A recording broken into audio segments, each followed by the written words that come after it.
The cold plastic wrapper of the lottery ticket felt minuscule in my hand. A $2 joke against a backdrop of shimmering silk and five-figure generosity. For 3 days, the numbers 7 digits and Powerball were just a blur of green ink, a worthless token I had angrily discarded among the coffee grounds. But unknown to me then, that crumpled scrap of paper held the potential to reverse 3 decades of silent sacrifice and expose the bitter truth about my only child. It was a truth so searing, so devastating, that if I hadn't won, I might have simply faded away, destroyed by the casual cruelty of a daughter who valued a stranger's approval more than my life's work. When the winning numbers were called, the real price of that $2 gift, the price of dignity, finally came due. My daughter, Serafina, was never subtle about her priorities. The tension at my dining table, that Father's Day, was thick enough to taste. Arthur Vance, a retired mechanic who had built his life on engine grease and careful saving, hosted a modest dinner in my small house in Atherton. Serafina's voice cut through the nervous quiet when she tossed a crumpled $2 piece of paper across the tablecloth. "Dad, here's your gift," she chirped, her tone dripping with mock enthusiasm. "If you win, remember, half is mine." She punctuated the sentence with that familiar smirk, a practiced expression that managed to convey deep condescension while maintaining a facade of familial warmth. I caught the slip of paper, my weathered fingers smoothing the creases against the worn tablecloth. $2. Very thoughtful, sweetheart, I managed, forcing a smile that felt brittle. "Oh, but wait," Serafina interrupted, her voice suddenly theatrical. She reached behind the elegant wingback chair, a chair certainly not suited to my humble dining room, and produced a sleek, expensive gift box. The ribbon alone looked more luxurious than my best suit. Miles Hawthorne, Serafina's father-in-law, straightened in his seat. He was immaculate, his tailored shirt catching the afternoon sunlight that struggled through my small windows. Miles had the confident posture of a man who had never once worried about the price of anything. "These," Serafina announced, lifting 2 thick, gold-embossed tickets from their silk lining, "cost $13,000. A 2-week Mediterranean cruise. Miles deserves the best for everything he's done for our family." The weight of the $2 ticket in my hand suddenly felt utterly insignificant, microscopic. I watched Miles trace the gold lettering with manicured fingers, nodding with profound satisfaction. "Now, this is what I call a proper gift, Serafina," Miles remarked, his voice carrying a specific, reserved approval, the kind only expensive things merited. His gaze drifted across the table, meeting mine for a brief, calculated second. "Your father taught you well." The implication hung in the air like smoke. My sister, Eliza, cleared her throat uncomfortably, and my nephew, Owen, busied himself inspecting his hands. "Dad always said actions speak louder than words," Serafina replied, her laugh bright and sharp. She glanced at Miles, and a look passed between them, a silent, shared understanding that made my chest tighten with sharp, unexpected pain. She then gestured vaguely toward my lottery ticket. "I appreciate the thought, Serafina, really," I insisted, struggling to keep my hand steady. "Oh, it's just a little joke," she said, waving away my gratitude. "But seriously, if you hit the jackpot, I expect my cut. I paid for it, after all." Miles chuckled, the sound low and satisfied. Perhaps next year, Arthur will surprise us all with something more substantial. My focus narrowed on the pathetic slip of paper I clutched. I thought of the long double shifts I had pulled at the garage, the overtime hours spent fixing transmissions, all to ensure her college tuition was paid. I remembered the nights I was too exhausted to walk to my own bed, having worked 16 hours straight just so she could afford her textbooks. "Well," I said quietly, trying to maintain some semblance of composure, "I hope you both enjoy the cruise." "We will," Miles assured me, slipping the tickets back into their elegant box with ceremonial care. This is how families should treat each other, with generosity and respect. After they left, the quiet of the house was crushing. The engines faded into the evening air, leaving me alone at the table, still holding the ticket. $2. The same amount I used to give Serafina for an ice cream cone when she was 7, back when that small gesture could illuminate her entire face. Now, my entire life felt reduced to that same paltry amount. The next morning, the house was silent and stark. My routine was rigid after 40 years of working with machinery. Coffee, the newspaper, and a meticulous review of my bank statement. It was a ritual I maintained, first as a struggling father counting every penny, now as a careful retiree protecting the little I had saved. My finger traced down the list of transactions. Utility bills, groceries, the modest charge for Father's Day dinner ingredients. Everything was accounted for until I reached a line that made the heat drain instantly from my coffee cup. Premium travel services, $13,600. I blinked, certain I had misread the numbers, but the amount stared back, cold and unchanged. My hands began to tremble. I cross-referenced the date. 1 week ago, I had been nowhere near a travel agency. The realization struck me like a physical blow.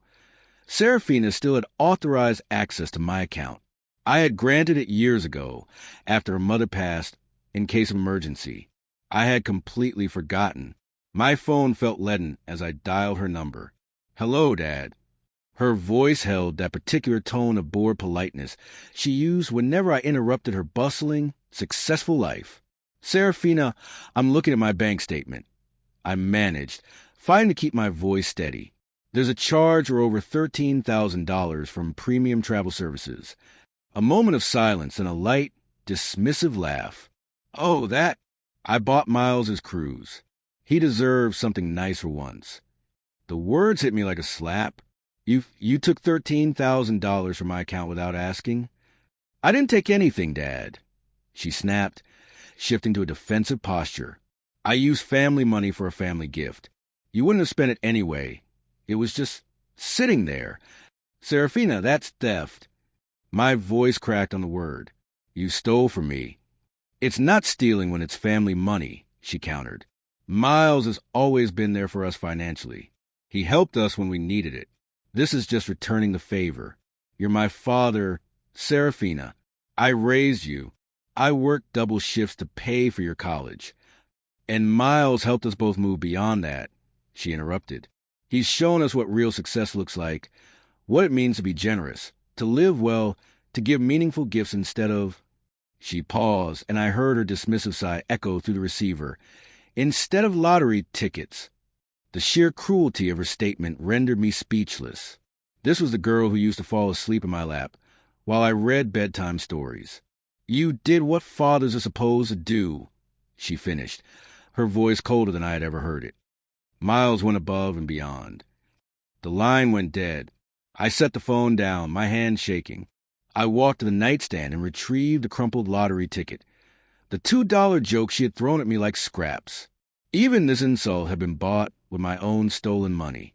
The irony almost broke me. I crumpled the ticket tight, marched to the kitchen, and threw it hard into the trash can, where it landed with a dull thud, joining the coffee grounds and empty cans that represented my simple, apparently worthless life. I walked the familiar streets of my Atherton neighborhood. The simple suburban sounds, lawnmowers, children's laughter, feeling tainted. My neighbor, Mrs. Albright, waved from her garden. "Beautiful morning, Arthur." I replied automatically, but the day felt anything but beautiful. A text message buzzed on my phone. "Dad, I talked to Miles about the money situation. He thinks you're overreacting. It's not like you needed it for anything important. We'll pay you back when we can. Maybe for Christmas." K. The casual dismissal of my financial security. The assumption that $13,000 was disposable to me. The vague promise of eventual repayment. It all solidified the painful truth. I was nothing more than an ATM to her. The next morning, I called the bank. "I need to revoke authorized access to my account," I told Representative Christine. "Someone has been making unauthorized purchases." The process was simple, professionally handled. Within 15 minutes, Serafina's access was terminated. I felt a solid certainty, a sensation I hadn't experienced in years. The certainty of protecting myself. My gaze drifted to the trash can. The crumpled, discarded ticket lay among the debris. I pulled it out, smoothing it on the counter. The numbers stared back at me. 7, 14, 23, 35, 42, and Powerball 18. I memorized them, digits that represented everything wrong with my relationship with my daughter, then threw a pathetic joke back into the trash with renewed force. 3 days later, Serafina's voice exploded through the phone receiver. "Dad, what the hell did you do to my card? It was declined at Nordstrom. Do you have any idea how embarrassing that was?" I set down my spatula, my hand surprisingly steady. "I removed your access after you stole $13,000 from my account. I didn't steal anything." Her voice climbed that familiar pitch she used when caught in a lie. That money was for family. For someone who actually contributes to this family. I was standing there with an $800 handbag. "Dad," the sales associate ran my card 3 times. I looked like some kind of common person who can't afford her purchases. The way she spat the phrase "common person" tightened my chest. "I'm sorry you were embarrassed," I said quietly, "but that doesn't change what you did. I'm protecting myself." "You're going to regret this decision, Dad," she warned, her voice dropping to a cold, calculating tone I had never heard before. "You think you can humiliate me publicly and just walk away? I won't let you get away with it." That night, unable to focus, I opened my tablet against my better judgment. Serafina's Facebook post sat at the top of my feed, accompanied by a picture of her looking devastatingly sad, mascara tracing tracks down her cheeks. Having to write this breaks my heart, but I need support right now. My father has decided to cut off my access to what has always been our family money, all because I bought Miles, who has been more a father figure to our family than anyone, a gift with money that was sitting unused in an account. I never thought my own father could be so selfish and cruel. Please share this post. The comments accumulated like digital wildfire. Older people can become so paranoid about money. This is awful. Team Serafina. My world was closing in, and I was losing the battle for my own reputation without even fighting. I was flipping through channels the following evening, seeking distraction, when the local news began announcing the state lottery drawing. "Good evening, Atherton. Welcome to tonight's Powerball drawing, where we have a rollover jackpot of $120 million. I almost changed the channel, but the announcer's ceremonial tone made me pause. Tonight's winning numbers are 7, 14, 23, 35, 42, and the Powerball is 18-inch. My hand froze on the remote. Those numbers were familiar, disturbingly familiar. I stumbled toward the kitchen, my heart pounding a frantic rhythm. The trash can sat innocently by the counter. I plunged my hands into the refuse, digging through coffee grounds and soggy paper. Near the bottom, stuck to a yogurt container, my fingers found it. I carried the crumpled, stained paper to the sink and carefully rinsed off the debris. My hands shook as I unfolded it. 7, 14, 23, 35, 42. Powerball 18. Perfect. Every single number matched. The $2 joke, bought with stolen money, discarded in anger, was worth $120 million. I barely slept that night. By morning, I was certain it had to be a mistake, a stress-induced hallucination. But the numbers were undeniably real. The Ohio Lottery Commission offices in downtown Atherton were glass and steel, guarded and imposing. I clutched the ticket in a plastic sleeve, my palms sweating. The official, Lena Torres, examined the bedraggled ticket. "This is quite a story," she said, nodding professionally. "Found it in your trash." Threw it away in anger. I admitted my daughter bought it as a Father's Day gift, but the circumstances were complicated. "We see all kinds of situations here," Lena replied, placing the ticket under a specialized scanner. "I'm happy to tell you, Mr. Vance, that this is indeed a winning ticket. The verification process required 48 hours for a prize of this magnitude. I signed papers, barely processing the information about taxes and payout options. I was worth $120 million. I had been home less than an hour when Serafina's car screeched into my driveway. She burst through the door, vibrating with desperate excitement. "Dad, I heard about the lottery. A woman at Miles's office knows someone at the commission. She saw your name on the winner's list. Do you realize what this means? We're millionaires. Remember what I said? Half is mine. I remained seated at my kitchen table, the official lottery paperwork spread before me. That was a gift, Serafina. I said, my voice calmer than I felt. You can't take back a gift. Her excitement curdled into something hard. We had an agreement. Everyone at that dinner heard me say it. Witnesses, Dad. Legal witnesses. You threw that ticket at me like garbage. I countered. You bought it with money you stole from my account. It was never about sharing anything. I'll sue you, she screamed, slamming her hand on the table. I'll prove that ticket belongs to me. I'll take you to court and make sure everyone knows what kind of man you really are. She stormed out, her parting shot hanging heavy in the air. The next morning, the social media campaign hit its peak. Serafina's Facebook post appeared at 6:47 a.m. Urgent. My father has stolen my lottery ticket and is claiming the entire jackpot for himself. This is elder abuse in reverse. Please share this post. I need people to know the truth. Her Instagram featured a tearful video, mascara running down her cheeks. Miles coordinated his own campaign across professional platforms, leveraging his business credibility. Witnessing financial elder abuse is devastating. My wife is heartbroken by her father's greed. My sister, Eliza, called distraught. Arthur, what in God's name is happening? Social media is going crazy. The neighborhood app buzzed with heated discussions about the greedy lottery winner on Maple Street. I read the comments. This is disgusting. Lawyers need to get involved. Team Serafina. No way should an old man keep money that belongs to his daughter. I was worth $120 million, and I had never felt more alone. My landline rang the next morning, cutting through the silence. Mr. Vance, this is Victor Hawthorne. Miles's father. The voice was measured, professional. I believe we need to talk. Victor Hawthorne, the patriarch of the family, who were currently destroying my reputation, wanted to meet. I agreed to meet him at the Anchor Grill on Elm Street, a modest place where he would never usually set foot. Victor's tailored navy suit stood out among the checkered floors and vinyl booths. As the waitress, Maribel, poured our coffee, Victor began without preamble. I witnessed the entire gift exchange on Father's Day, he stated. Every word, every gesture. Your daughter handed you that lottery ticket and explicitly called it your Father's Day gift.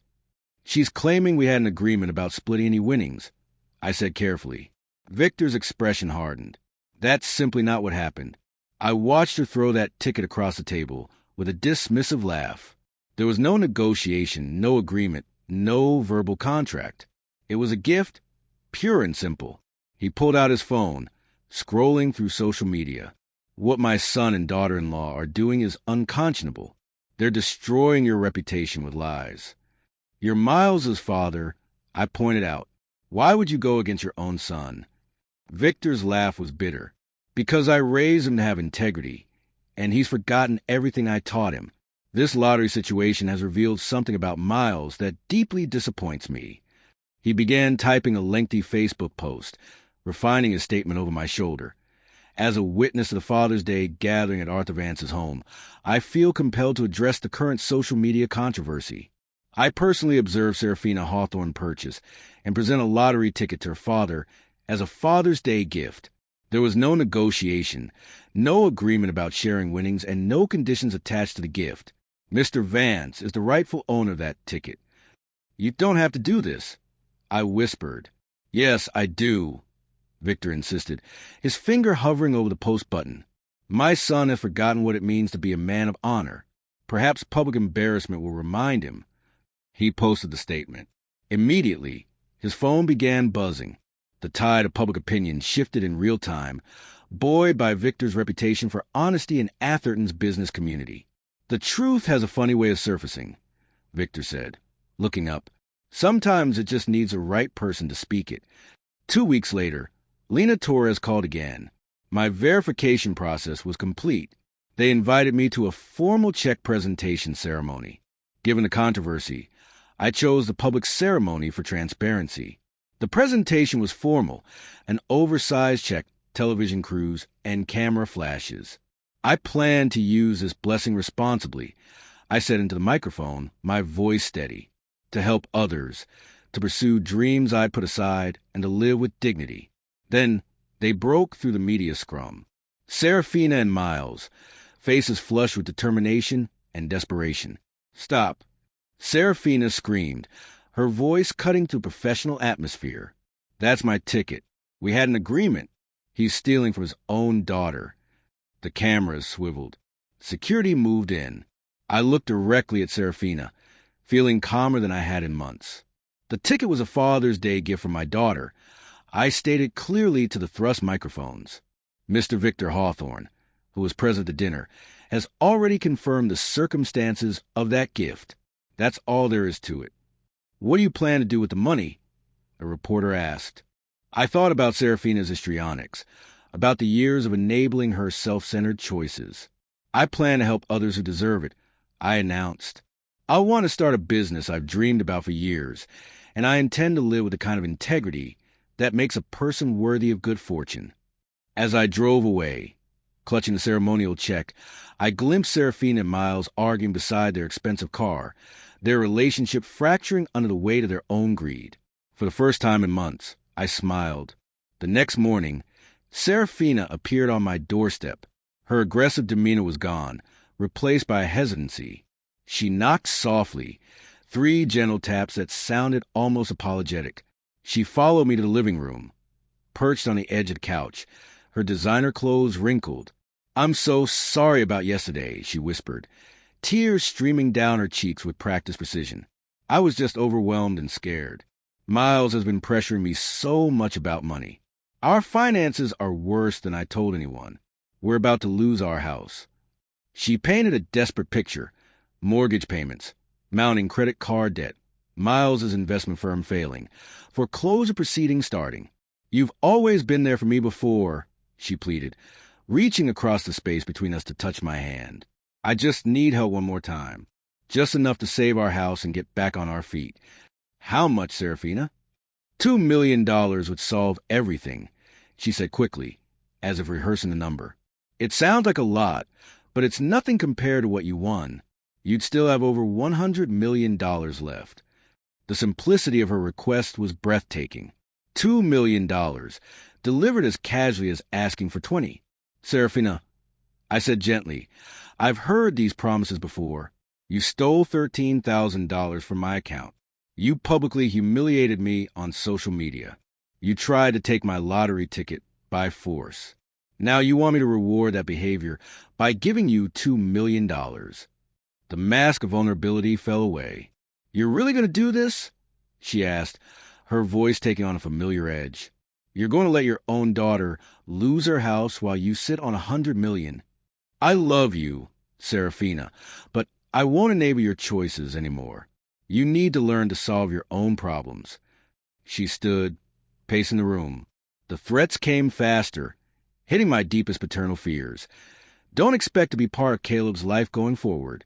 No grandchildren at your funeral.